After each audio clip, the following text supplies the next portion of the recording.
from the crypt. So let's bring it back here. Yeah, let's bring it full it back. circle. How do we articulate this to our listeners? Where are we right now? How have your thoughts changed initially from when you first got into Bitcoin to where we are now, and how do you see them evolving going forward? So the pathetic part is that my thoughts have not changed all that much, despite getting older. By the way, folks, I got a kid on the way now. Congratulations. Thank you. That's awesome, Thank man. You. Fuck yeah. That's awesome. Yeah, a boy I found out recently. So yeah, I'm getting older. My thoughts are not changing. They're going to change quickly from what I assume.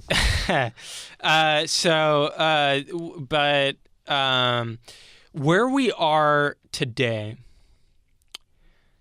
we're at the end of the beginning. We're at the end of the beginning. The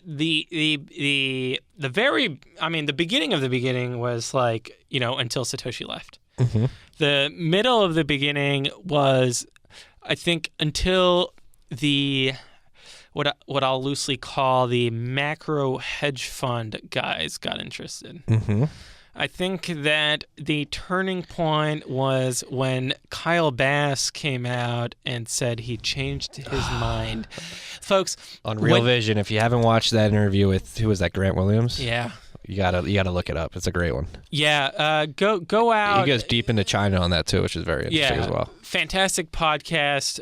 We'll put it in the show notes. Yeah. And so why is that important, you might ask? Well, it's important because of what I'm talking about, as Bitcoin as an asset class, Bitcoin as a vehicle for speculative attacks on fiat currencies. And when the macro hedge fund guys, so Kyle Bass was negative on Bitcoin, as negative as Jamie Dimon is on it today. You know what's interesting, though? He was negative for all this dumb reasons. He didn't look into it as far as he only looked at it at face value. Yeah. And so and it's very hard to change your opinion on an entire asset class or an asset that's as weird and as out there as Bitcoin. But so when someone does change their opinion, to me, that is a page turning. And I think that the page we turn to is a new chapter, which is the serious, what we'll call institutional money coming into Bitcoin, and that I think we exhausted the retail investors in the last bubble to 1,200, and that's why we had such a long period. Yeah, it was probably like an 18-month bear market. Yeah. And now we have we've got the folks who have multi-$100 million, multi-billion dollar portfolios who are looking to put a single-digit percentage allocation into cryptos, and frankly, that is what drives the price from the bottom was 270, I think, and then we kind of drifted up to 800, and then 1,600, and then 2,000, and then 3,000, and 4,000. It all started around this time last year, I think. Yeah. I think we made the jump from 500 towards 700 from October to November, and then around Christmas, between Christmas and New Year's, it hit 1,000 and came back down, and then we're here now. And it's I can't believe we're at $6,000. If you're sending Bitcoin these days, how weird is it for you? It's so weird. Sending I got paid for that ad today, $45 worth of Bitcoin back when I was a little fraction. Exactly, of it was Bitcoin. 0.007 Bitcoin. I was like, shit. When I was buying $45, doing auto buys of 50 back in the day, I was getting almost a quarter of a Bitcoin. It's infuriating how few Bitcoins you get. Exactly. Your dollar does not go as far as it used to. It really doesn't. But yeah, so to me that's the institutional phase where we have the price going up in leaps and bounds due to big fiat whales coming in, and yeah, I think that's where we're at. I think it's going to continue. We'll continue to have momentum. We'll have a bear market. We'll have multiple more bulls and bear markets. But I think that now we're kind of in the phase of, at some point Jamie Dimon comes out and says, look, Bitcoin's better than the U.S. dollar. and that's when we know that we've turned to the next page and we're in hyper-Bitcoinization. And that's, I don't know if we'll ever see that day. But if we do, well, I will. He might not say it. He might not say it He explicitly. might not say it to us. He might say it to somebody in private. He'll say it to somebody in private, and I'm sure Janet Yellen at some point. We'll be having like an old fashioned with her at some bar here in New York City, and we'll reminisce on how late she is to the party, but how we're glad to have her anyway. I feel like she would like the Caroline bar on the Upper East Side. Yeah, we'll bring her there. And it's a very nice bar. Very classy bar. We could crush a couple Manhattans there, Janet. Let me know. Let us know. Let us know. It's on us. It is on us. They don't take dollars. This is 30 years in the future. And hopefully they've got some life extension technology as well. And you're here with us. But that turned dark. I'm sorry. That's okay. That's okay. But we're talking about hyper-Bitcoinization. Yep. What I want to talk about institutionally, so we're about to turn the page. So we've got infrastructure getting built so these retail these wholesale investors can come in. Here's what I think is like the biggest piece of infrastructure that just got put into place. Ledger X futures markets, but they only have 1-day options right now, right? They've got put and call options. Okay. And they've got a day ahead swap. Day ahead swap. That's what I was talking about. Day ahead swap. Now you say, they've only got a day ahead swap. To me, that's actually the best possible swap you could get, because you're doing the runaround around the regulatory system, which is that means you want it. In all practical intents and purposes, this day ahead swap, it's a derivative. It's awfully close to a spot market. It's a day away from the spot market. Mm-hmm. And really, when you think about like sending cash to an exchange and then withdrawing the Bitcoins, that's going to take you like 4 days. Easily. Easily. It can take you a week. And if you go directly, if you don't send cash to your account first and you just do it directly from your bank account, it takes at least a week. Yeah. So at least on Coinbase. So day ahead swap, in my mind, I know that, let's be clear, it is a derivative. I don't want to get LedgerX in trouble here. It's a derivative. It's regulated by the CFTC. It has a tremendous effect on the spot market, and it opens up the door to new institutional players. And it creates a level of the fact that LedgerX is a CFTC-blessed entity that is, and frankly, like when you look at the different regulators, like the SEC, pretty hit or miss. It's body record. SEC's shit. Thank you. They're shit. They literally they're very selective of what they enforce, and they don't go after what they should. Freaks. The SEC did not protect you from Enron. No. Okay? No. They're not going to protect you from the next one. The CFTC, from what I've seen, is a quality regulator. Yeah. So the CFTC regulating LedgerX, I think, instills a tremendous amount of confidence in institutions, whether it's hedge funds or private equity or whoever has capital out there that is looking to juice their returns with a little crypto. Get a day-ahead swap on LedgerX. You get your Bitcoins the next day. And it is, I think, going to crack open, I was saying, like, we're at the beginning of this next chapter. To me, there's LedgerX, Kyle Bass coming around, like, it's huge. And these investors are chomping at the bit. They're just waiting for these products that allow them to do this legally. They've been hyped up. They've been hyped up. I think they have more than the fear of missing out. They got more than FOMO because they have been missing out, and they know they've been missing out, and they just want to get in, and they don't really care what price they get in at. And I'm curious to see the slippage that happens when they do come in.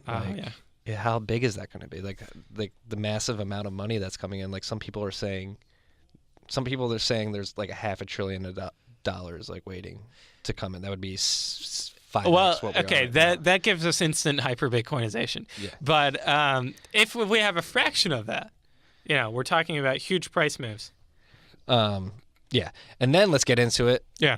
do you think these crypto hedge funds are a good idea? Like, why would you want a hedge fund to take custody of your Bitcoin on behalf of you and pay 3 and 30? They're charging 3 and 30. 3 and 30. Wow. Not 2 and 20. They're charging 3 and 30. Your management fees. Folks, an expensive hedge fund is 2 and 20. 3 and 30. Whoo.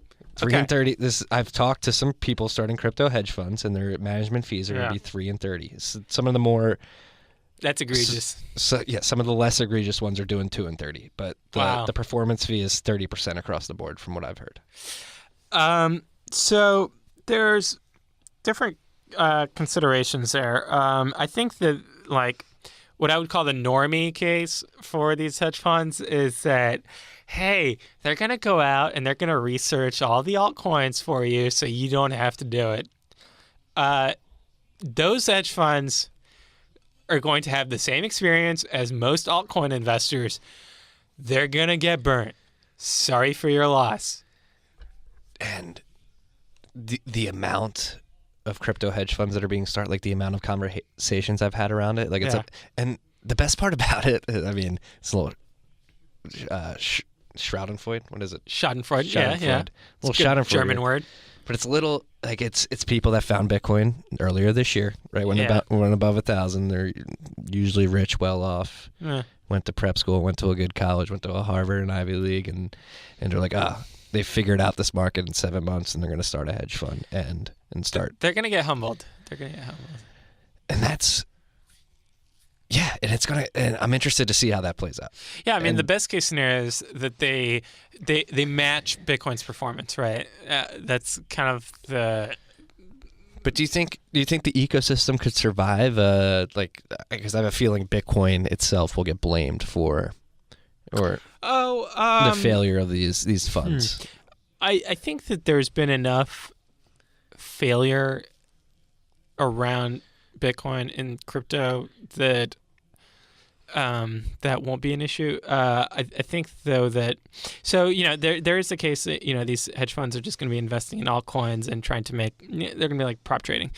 So other hedge funds are, I'd say, slightly more sophisticated in that they're saying that they're going to do arbitrage between exchanges. Mm-hmm. The problem.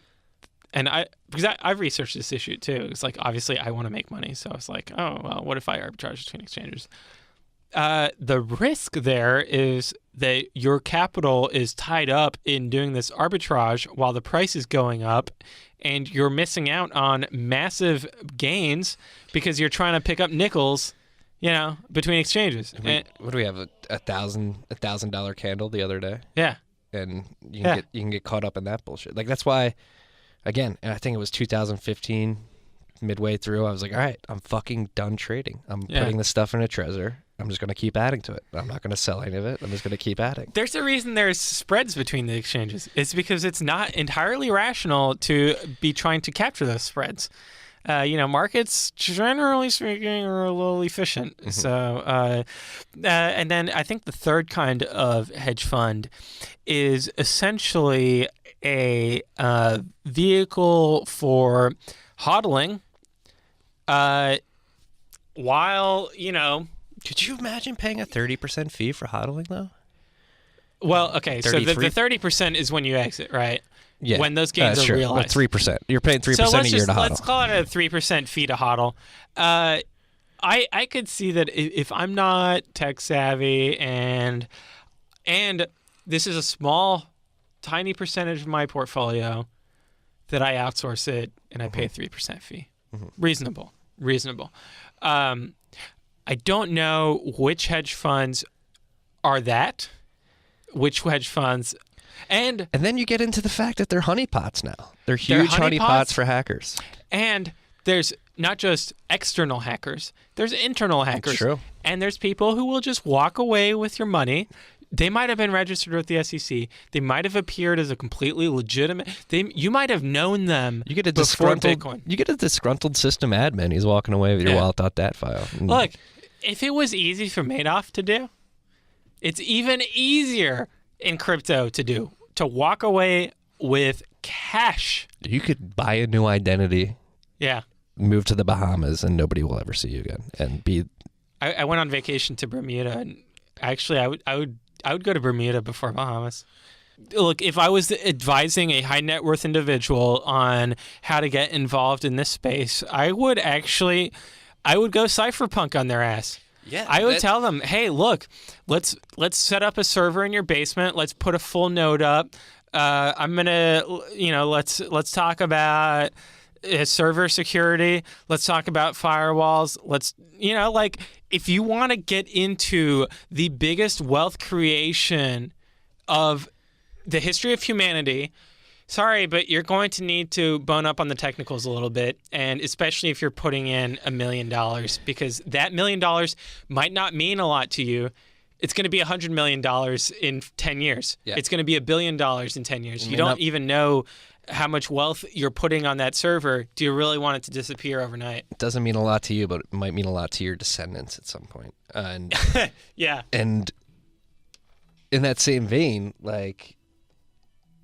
that is one of my favorite things about Bitcoin as well. One of my favorite tweets I've been sharing for the past 4 months, this dude, Neil Woodfine. Do you know Neil? I know of him. I follow him on Twitter. I'm an admirer of him. I'm an admirer of yours as well, Neil. He's based out of Hong Kong. Okay. But he has this tweet that I've been sharing with a bunch of people. Bitcoin, if it's successful, will usher in the next enlightenment because it forces people to learn things and think in a way that they've never thought before. It's true. And I can say this is a fact just from learning about cryptography, learning about cold storage, and doing cold storage myself. If this works, if this experiment works, our civilization is going to be better off because of it. So I majored in accounting, and the reason I got into software development is because of Bitcoin. And so I think that gives us a glimpse into what Bitcoin's going to do to our society, which is that it makes it so that knowing about computers, being tech savvy, is not just going to be a competitive advantage. It's going to be a prerequisite for your ability to function in this society where cash is stored on digital devices.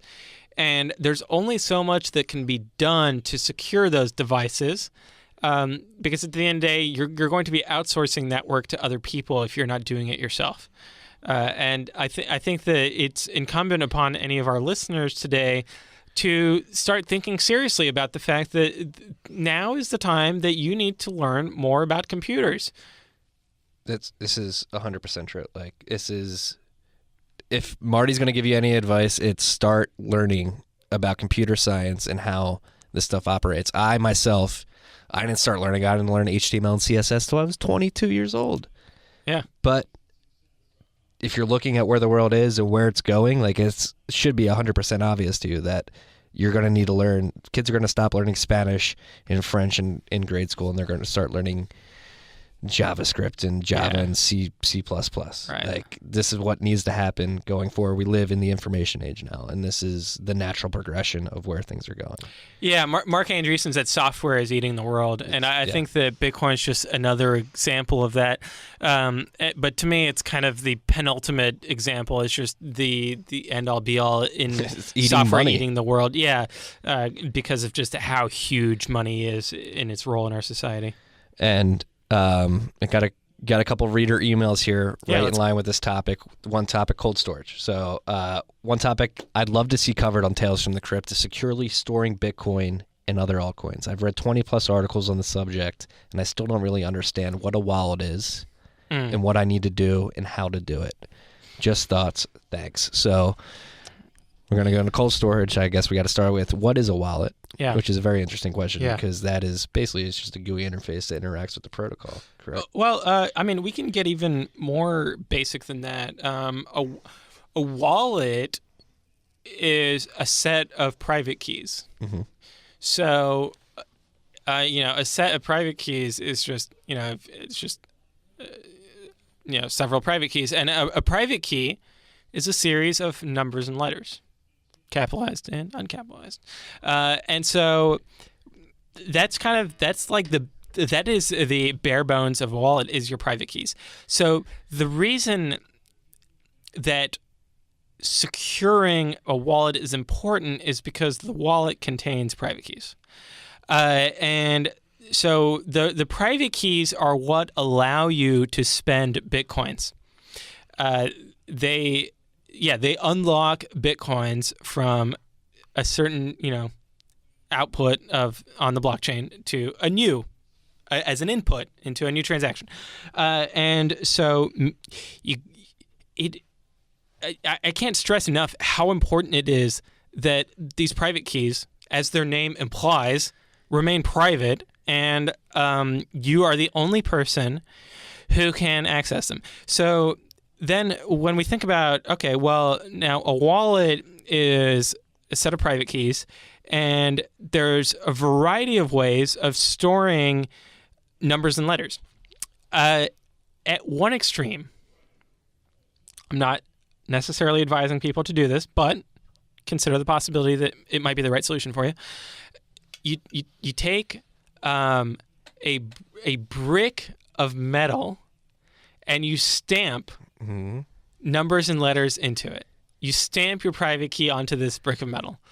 The reason you do that is so that if your house burns down, that brick of metal is the last item remaining. You go into the charred remains of your house and you pick up that brick of metal, and it has like a dog tag on a man shot, on Iwo Jima.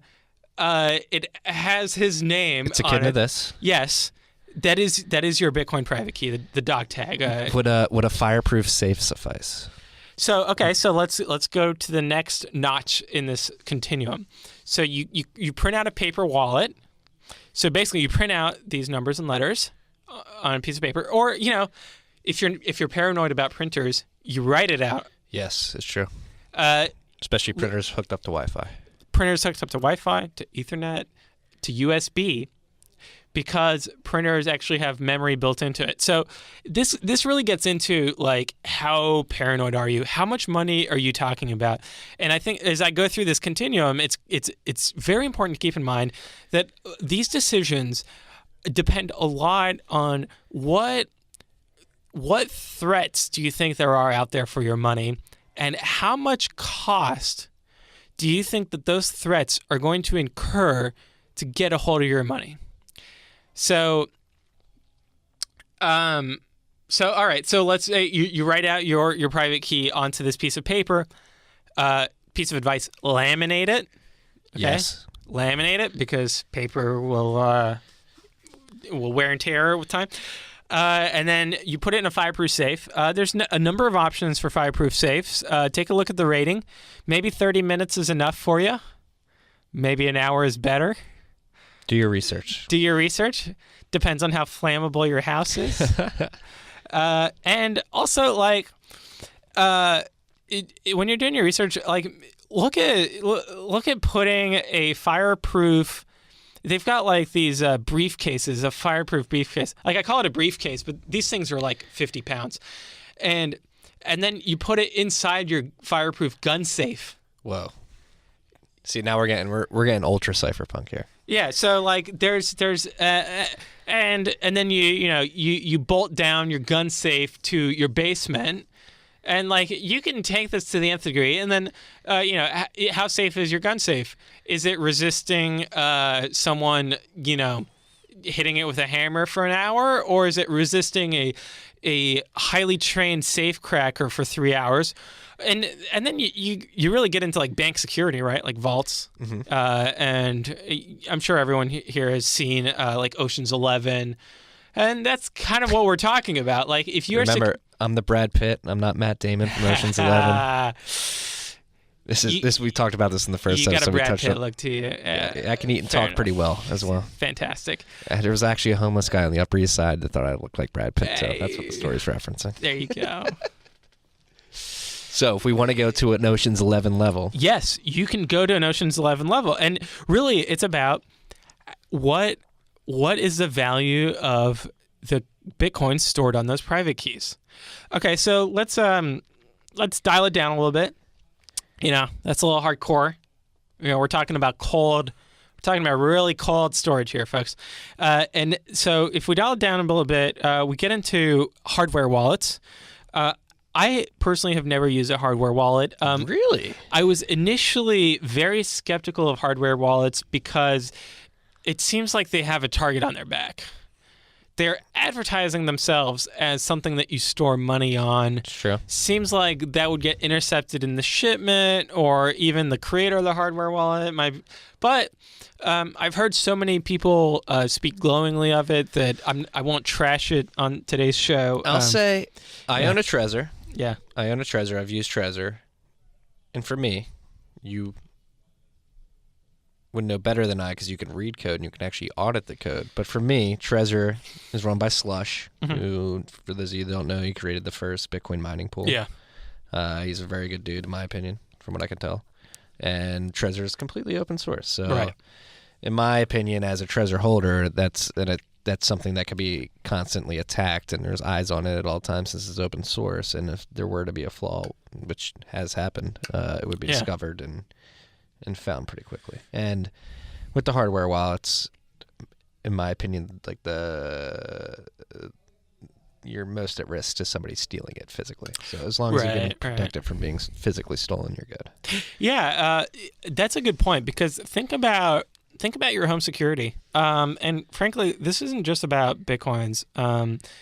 This is about, whether it's Jameson getting swatted or, you getting burglarized, have a security system, have cameras, and make sure that not only are your Bitcoin assets secured, but your family and your belongings too. Okay, so let's go to the next step, which is so you got the hardware wallet, but you essentially can have a hardware wallet if you have a laptop that is just dedicated to holding Bitcoins on it. And basically you don't connect it to the internet. You use it as a standalone like Bitcoin storage mechanism. And what would you download a wallet onto a USB and upload it onto that laptop without connecting to the internet, or would you connect it to the internet once, download Electrum? This gets back into your paranoia, right? Because at that point, if you created the wallet on your internet connected device, arguably might be compromised already.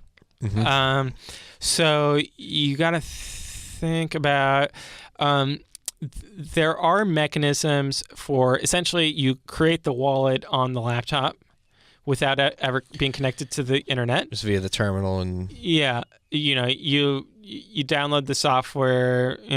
Again, lots of risks, but I think that if you really gotta this goes back to the conversation about understanding computers, because it's very hard to assess the relative risk of different wallet setups if you don't have a feel for what are the risks in computer information security. And so there's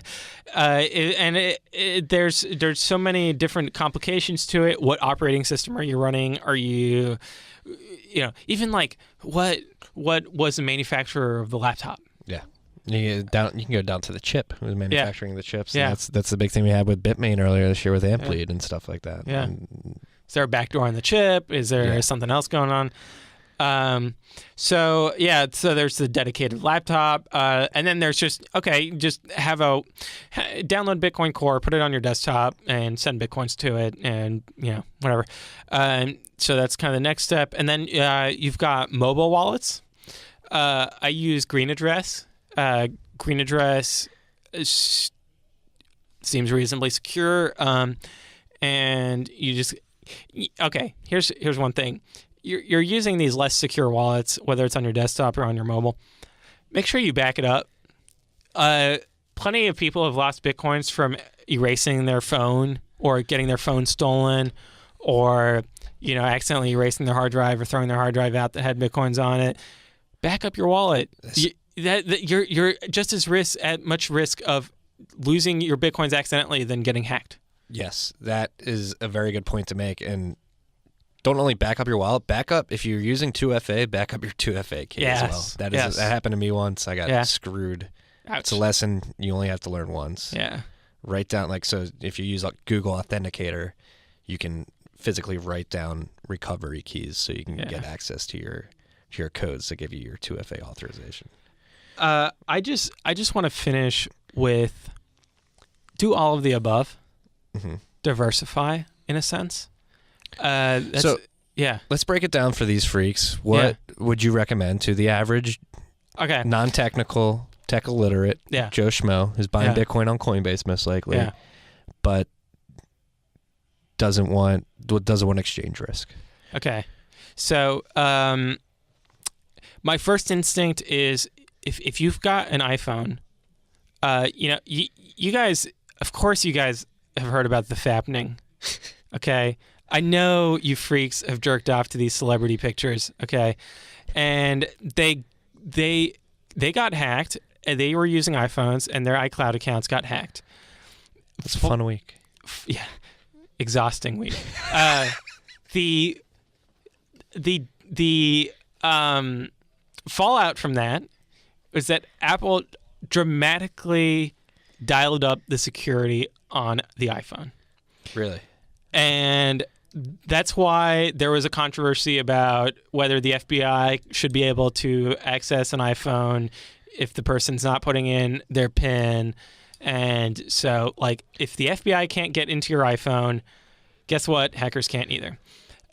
Let's not give Apple a free pass here. The last iOS update. Yeah? That password. Did you see that? No. Oh, that was a bug. The password? Yeah, that's a bad bug. That's a bad bug. That's a bad bug if you're going to have a bug. Was that iOS? That was iOS giving away people's Apple ID passwords. Ouch. As their hint. Okay. But they fixed it. Having said that, for your average Joe out there, I think that a mobile wallet is a reasonable place, assuming you're backing up the keys, is a reasonable place to store your Bitcoins. Just because Apple has put so much effort into making it secure so that you freaks are not jerking off to celebrities. And so somebody's not jerking off to your pictures at some point in the future. Yes. And so that someone is not hiring a hooker with the Bitcoins that they got off of your phone. All right, so we're on mobile wallets. What mobile wallets do you recommend? Would you recommend blockchain.info? I've never used them, and I'm not a huge fan of them as a company, so I would advise against that. Having said that, again, I would rather have you install 3 different mobile wallets that are reputable, and blockchain.info, people are going to scream at me for this, but arguably reputable, right? They're VC-backed, et cetera. So, keep some Bitcoins there.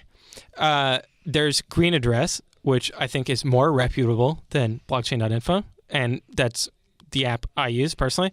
And then there's Bread Wallet, which I've used in the past before I started using Green Address. And so, my advice is to, and I'm assuming you're not putting more than I don't want to sound like an asshole, but more than $2,000. Yeah, no, definitely not. Don't put not more than $2,000 on your mobile wallet. That's probably not a good idea. Because frankly, as good as the security is, let's play it safe here, folks. All right, so you're let's say you're doing really well for yourself. You're putting away more than $2,000, so you need to jump up from the mobile wallet. The next, personally, I kind of see it as a dichotomy. Is that if you're either on mobile wallet or you're on paper wallet. Really? Yeah. See, this is blowing my mind because I'm a hardware wallet type of guy. I know, but my view is that so here's my approach to this, and I'm giving away security secrets, so hopefully this doesn't lead me to getting hacked. But anyway, don't say it. Download a mainstream Linux distribution, and this is probably too much. Yes, it's too much. Our listeners, these freaks are not going to be able to download a Linux distribution and do this. So here's why I'll give a case for a hardware wallet. Yes, that's fair. I don't care if I lose my Trezor. Yeah. I don't give a fuck. Nobody's ever going to figure out my PIN. As long as I have my private keys written down, I can spin up an Electrum wallet and recover my Trezor. Right. Bitcoin. And again, it comes back to the physical Like these hardware wallets need to be physically attacked, and they need to be in the physical possession of the attacker that then needs to hook it into their own computer. And yeah, okay, so yeah, that's fair. Get yourself a Trezor, and I think that, and then so okay, let's say you put up to 50 grand on there. Above 50 grand, sorry, buddy, you got to start learning about computers. That's just the way it is. It's 2017. Bitcoin's taking over the world, and you, since you're buying Bitcoins, and you have this amount of money, you're inherently intelligent enough to understand how computers work. It's just undeniable. So once okay, so go on Coursera. There's so many online resources. I'm telling you, Rusty Russell, like his